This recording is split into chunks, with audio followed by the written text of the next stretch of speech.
I will build a duplex to live with my parents, and you will have to help me out with $100,000. You don't have any veto power. What belongs to my daughter-in-law is ours, isn't it? My husband and in-laws have said so, and have tried to build a house on the land I inherited, but I will never let that happen. I told them a fact, but I'm already single. My name's Sarah, and I'm a 34 years old office worker. After graduating from college, I got a job at a securities company and worked hard. I enjoyed my work because the more I did it, the more result I got. So I just spent my days focusing on work, and I found myself being entrusted with a good position. I was making a lot of money and had a lot of savings now. I was satisfied with my life and thought I was having a very fulfilling time. However, I suddenly realized that all my friends around me were getting married and having children. I felt like I was being left behind, seeing their families happily getting along. And my parents have been asking me a lot about my recent tendencies. Is there anyone out there who is good enough for you? I think it's great that you work so hard at your job and that you are able to get results. But there is also something to be said about being happy as a woman. Yes, I get it. Sarah, I'm serious. If I could get married so easily, I wouldn't have a hard time. Well, that's true. My father started talking to me about marriage whenever we saw each other. One day, when he was not around, I asked my mother about it. Why is Dad rushing me to get married lately? You know, his health hasn't been so good lately. Huh? Oh, I shouldn't have said that. I'm sorry. He is worried about you because he has come to believe that he could die at any moment. Because as a father, he wants his child to be happy. I guess he also wants to see you as a bride or see his grandchildren. I see.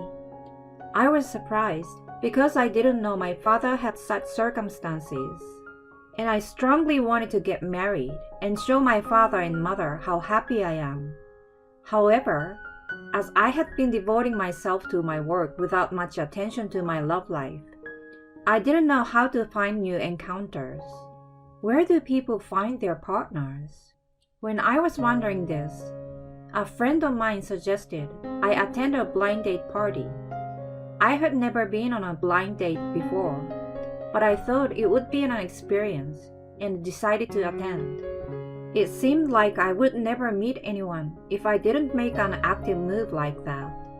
It was my first time attending a blind date party, but it was more fun than I had expected. I was worried that it would be more of a meeting place for men and women, and that the atmosphere among the women might be a bit tense. But it was more like a drinking party, and I was able to enjoy talking with both men and women. The men and women were all very kind and nice, and the conversation was lively no matter who was next to whom.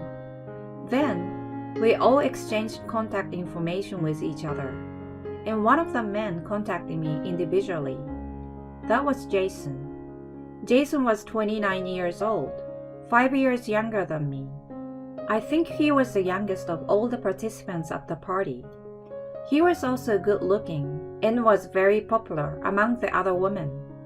I was surprised when he contacted me, but I was even more surprised when I saw the content of his message. He told me that he had enjoyed talking with me so much that he wanted to meet me alone this time. I didn't expect such an invitation from him, but I was very happy, and I immediately agreed to meet with him. We had a great time, and our conversation was very enjoyable.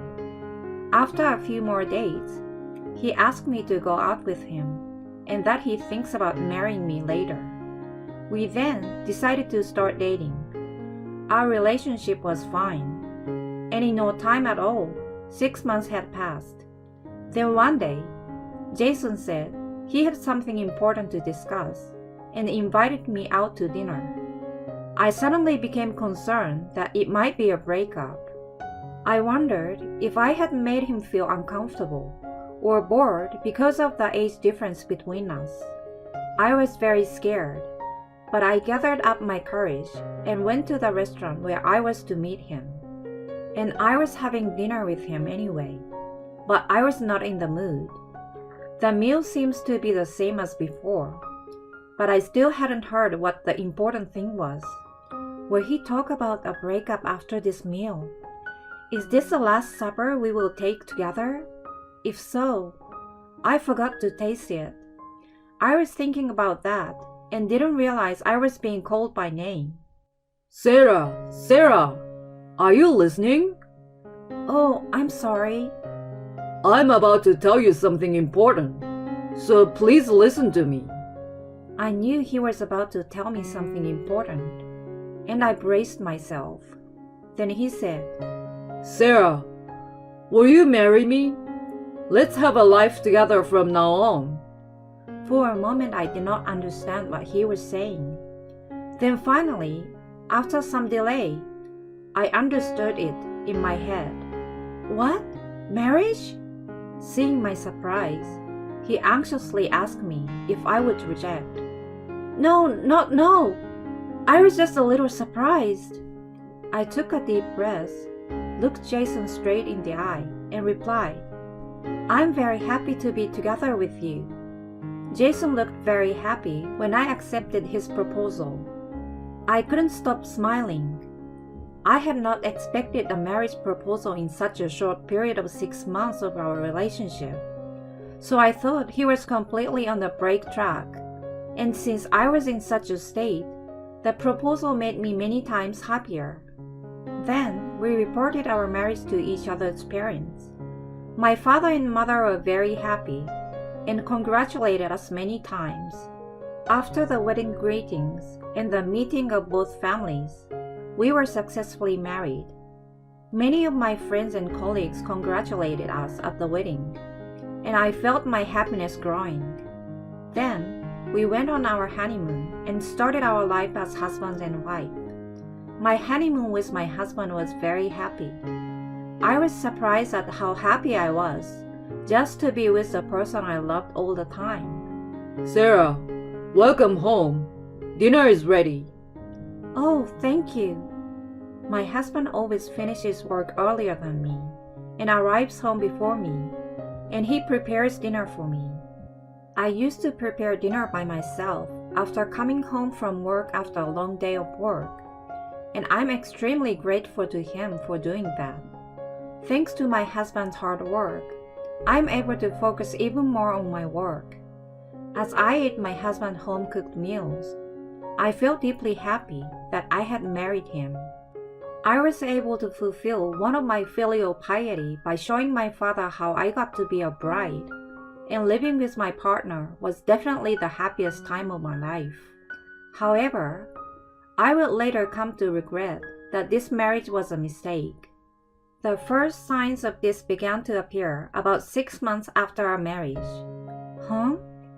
One day, I looked at the bank book of our couple's shared account, and there was a withdrawal that I didn't remember. For some reason, $500 had been deducted from our shared account. We put a little money into this account every month, but I had never made a single withdrawal. So my husband was the only one. I was a little worried and asked my husband about it. I don't think it's a good idea to withdraw money without permission. And I don't think it's a good idea to keep quiet about it to your partner. Jason, what did you do with this money? My husband was a little upset when I showed him the bank book. That's because, well, actually, it seems that Grandpa broke his arm. So I gave him money for his hospitalization and treatment on short notice. Oh, really? But I didn't have any money in my account, so I hurriedly took money out of the shared account. I see. I'm sorry I didn't tell you, but I was going to put it back when I got paid. I see. That's all right then. But I still wish you would have talked to me about it beforehand or something. I'm sorry. I will be careful next time. He said and apologized repeatedly, so I decided to forgive him for the time being. However, after that, my husband regularly withdrew money from the shared account without my permission. Each time I asked him what he used the money for, he gave me a reasonable excuse, but I gradually became suspicious of him. Then, I couldn't stand it any longer and went a little hard on my husband. Hey, you're spending too much money on your own, don't you think? And Jason, you don't put money into the shared account at all anymore. I want you to explain to me what's going on, because if you don't, I won't be able to trust you anymore. When I said this angrily, my husband started to get upset. I'm using the money for our family. The money in our shared account is ours to begin with. So what's wrong with me spending it? I'm not saying you shouldn't spend it. I'm saying don't spend it on your own. I told you, I'm using it to pay for Grandpa's medical bills. Why are you? His grandson paying for it. Isn't it supposed to be paid for by your mother or father? Well, that's... Don't try to cover it up with a lie. When I said that, my husband was driven into a corner and suddenly said something outrageous. Then, do you want a divorce? What? Divorce? If you doubt me that much, it will be difficult to continue our marriage. Wait a minute. I'm not thinking that much about divorce. Then be a little nicer to me. I'm spending the money in our shared account, and I'm sorry for that too. Okay. I was still in love with my husband at this time, and I didn't want to get a divorce because then I wouldn't be able to show my parents their grandchildren's faces. However, I would later regret that I should have divorced him quickly at that time. Since then, my husband has become a little cold toward me. He used to prepare dinner for me, but he stopped doing housework. And lately, when I come home, more often than ever, my in-laws are there. Molly and Ronald, what is going on with you? I'm here to see my son. Is it a bad thing? Sarah, how can you work till late while we are here? Did you not want to see us? No, it's not like that. She's a workaholic. She is also a tightwad when it comes to money. Well, that's an apt description. My in-laws laughing at me and making fun of me. I was fed up with the situation where I came home from work and my in-laws were there. This would still be better if I worked more overtime and came home just before the last train. After that, my in-laws would come over to my house and my husband would have a friendly chat with them. I also thought it was kind of weird because as soon as I come home from work, they will leave as if this is a sign. My mom and dad would leave quickly because you always looked so uncomfortable. I was shocked when he really said something like that to me. Was it my fault? I'm just working hard. Why should I be told such a thing? I was starting to get pretty stressed out over my husband's attitude and my in-laws' attitude. Besides, while I was working so hard, my husband was having a nice conversation at home with his parents, who came home before me.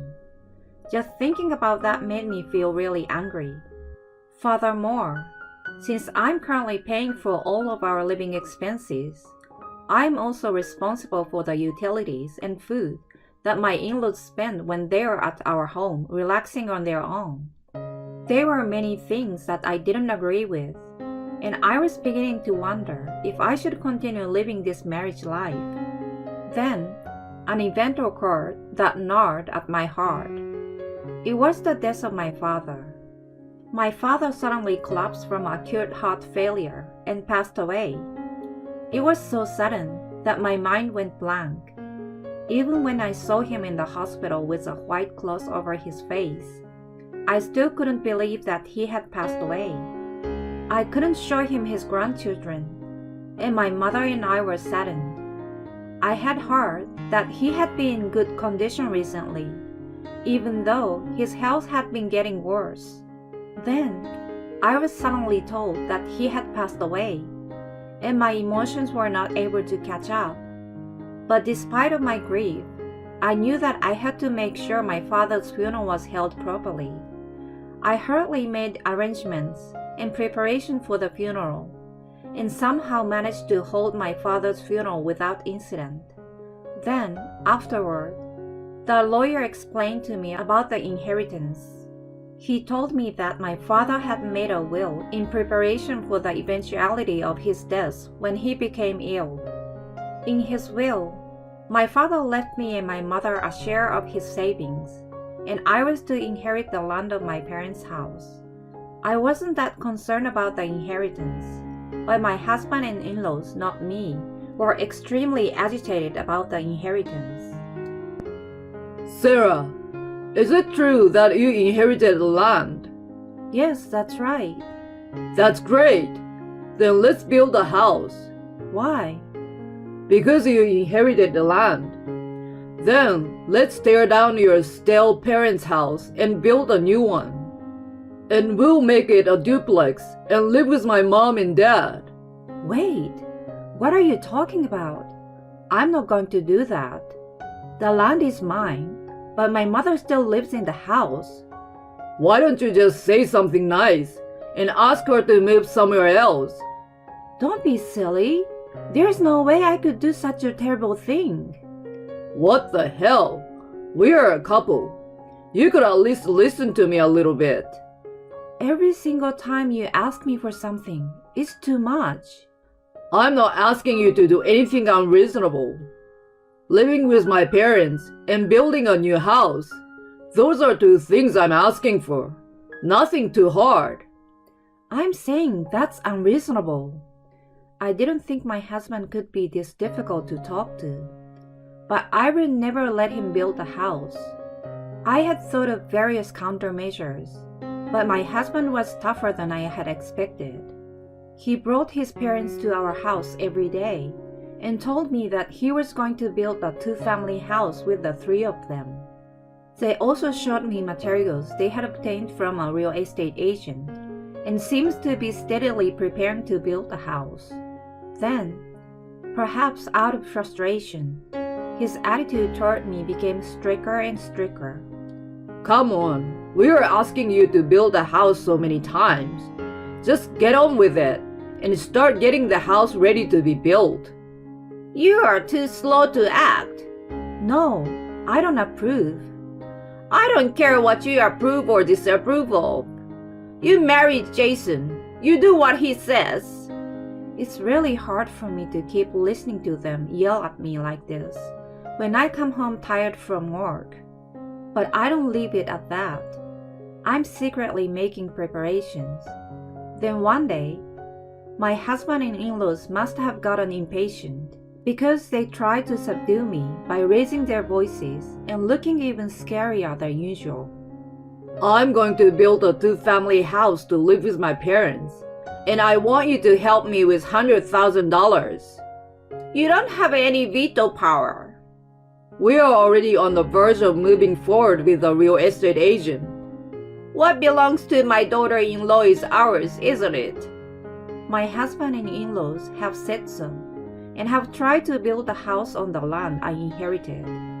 But I will never let that happen. I told them a fact, but I'm already single. What are you talking about? My in-laws are upset by my statement. Jason, have you forgotten that you stuck divorce papers in my face? You have been shoving filled out divorce papers in my face lately when things don't go your way. I have filed them. I'm sick of you threatening to build a house on my inherited land. So I let you become strangers to me. Then the land will no longer be any of your business. Bullshit. I don't accept that. That's right. That divorce is null and void. I will sue you for divorcing without permission. The in-laws were furious with me, but I couldn't lose. I'm sorry, but divorce is final because Jason, you're having an affair. Me? What are you talking about? You don't have to be so defensive.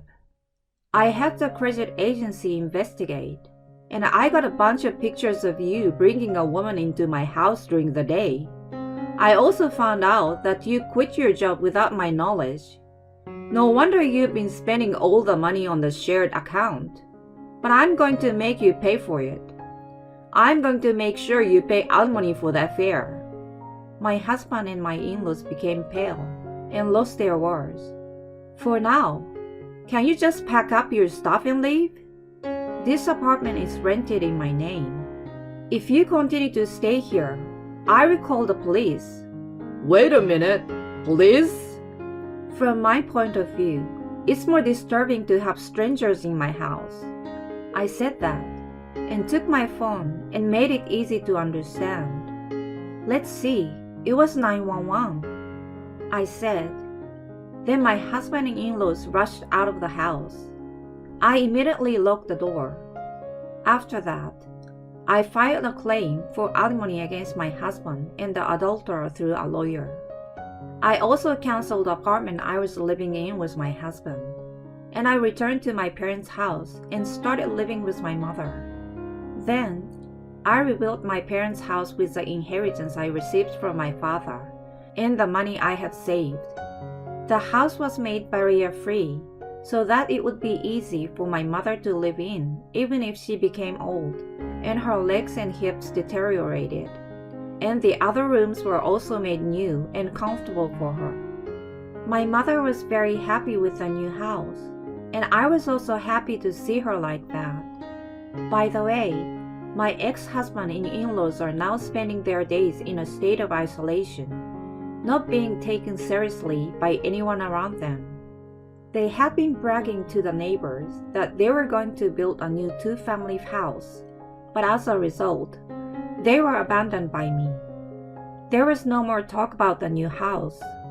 And then, word spread about my ex-husband's infidelity, so the neighbors are giving them the cold shoulder. Furthermore, my ex-husband has already quit his job, so my in-laws are now paying the alimony that my ex-husband has to pay every month on his behalf, while supporting him who doesn't work. I feel sorry for them, but I also feel good about it, because they were the ones who have directly caused me pain. I'm going to take their example as a lesson to me, and try to live my life honestly, and find happiness in an independent state. It's tricky, because it's hard to tell the difference between truly nice people and people who pretend to be nice at first before they approach you and reveal their true nature.